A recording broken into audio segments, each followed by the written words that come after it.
Knowing Steve's interests, my expectations for Katie were extremely low. Like, I was expecting a World War I trench-loving Steven Seagal fan. And I can normally gauge like how serious the relationships are by how hard I get censored by the rest of the family. And so when I first met Katie, to my surprise, she did not have one single eye patch, peg leg, or neck tattoo. Yeah, no, we're super excited to have you part of the family, and all of you, friends, family alike. But please know that families don't come without imperfections and flaws. So Katie, please accept our family. We have many imperfections.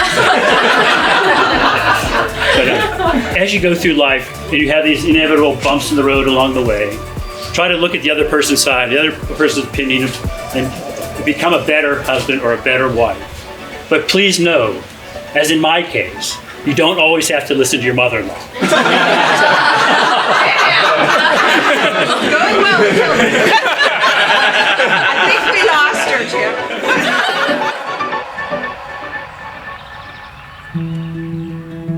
The first time I met Steve, I noticed that he's kind, attentive, a good listener, down to earth, and I thought this poor sucker doesn't stand a chance. But in the months that followed, I watched those qualities that I initially admired in Steve become reflected in Katie and how she interacted with Steve and with everyone around her. I watched as she let her guard down and she let Steve in, and the need for her healthy skepticism about men slipped away because she'd found a life partner who was also her biggest cheerleader. It's a sunny day at Lake Murray Park in San Diego, California. I don't know where this kid that I'd never seen before comes up to me. He has pretty much the same haircut as he does now.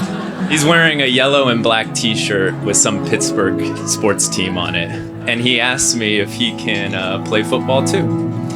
And that's it. That's some inconsequential moment that is so vividly ingrained in my head. Like, I can play it like a movie. And it was almost like my subconscious was telling me, that's your best friend.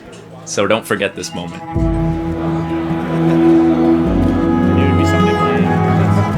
I received countless hours of advice about clothes and shoes and makeup, all of which I ignored. But I learned one very important lesson from my sister, and that is this, is to know your own self-worth and to surround yourself exclusively with people who recognize it. I and me becomes we and us. My and mine becomes our and ours. And responses to invitations become conditional until the partner is consulted. Likewise, Katie and Steve will become you all, y'all, or as Katie might prefer, ustedes. Knowing Katie and Steve is enough to make love's most bitter skeptic believe in true love, and I would know because it's me. Katie, I don't tell you very often how lucky I feel to have you as a big sister, and thank you for choosing the most wonderful big brother for me. Cheers to a lifetime of your love.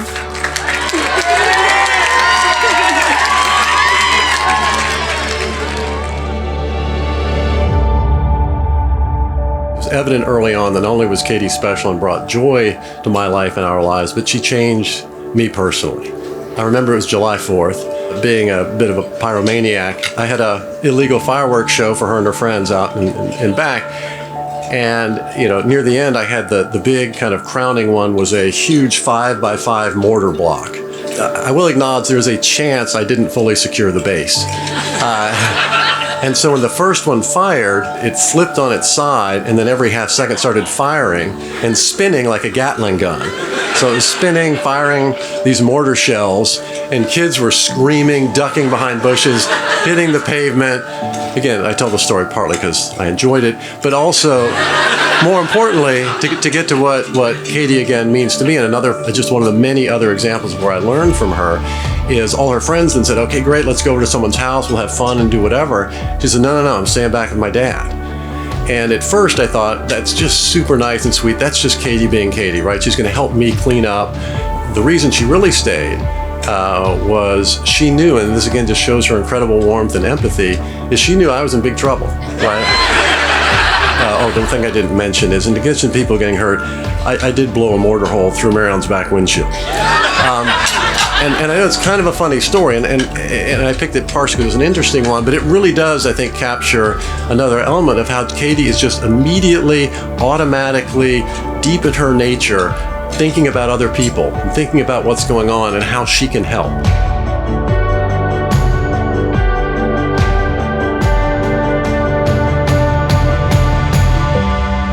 In the name of God, I, Stephen, take you, Catherine, to be my wife, to have and to hold from this day forward, for better, for worse, for richer, for poorer, in sickness and in health, to love and to cherish, until we are parted by death.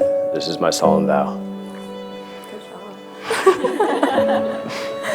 In the name of God, I, Catherine, take you, Stephen, to be my husband, to have and to hold from this day forward, for better, for worse, for richer, for poorer, in sickness and in health, to love and to cherish until we are parted by death.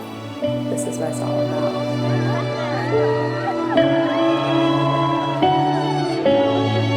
I could talk about any number of core memories from one of our adventures, but the one that really stands out to me for this moment was the day that Steve convinced me to go skydiving in South America. It was not long after jumping out of a plane that Steve started to talk about this special new person in his life, Katie. And I don't know if he was maybe relieved that the day had gone so well and we'd survived the jump, but he sounded very excited. And it didn't take more than a couple months for me to find out why he was so excited about Katie. If you have taken one of her bar classes or just taken a trip with her, you know that she's a leader and a motivator. And just like Steve, she is curious and courageous. One of the reasons tonight has been, emotional for me, both, in getting to talk about her, but in this huge transition of not really her leaving me, but not being my little girl anymore, was I just wanted to find the right words to express how much love and appreciation I have for how much she's changed me and made me a better person. And I would not be that way without Katie, and I will never, ever forget that. So I want to do a toast to Katie and to Steve. Katie for all she's done for me, praise it, and Steve for the amazing care that we're turning her over into. Thanks to both of you.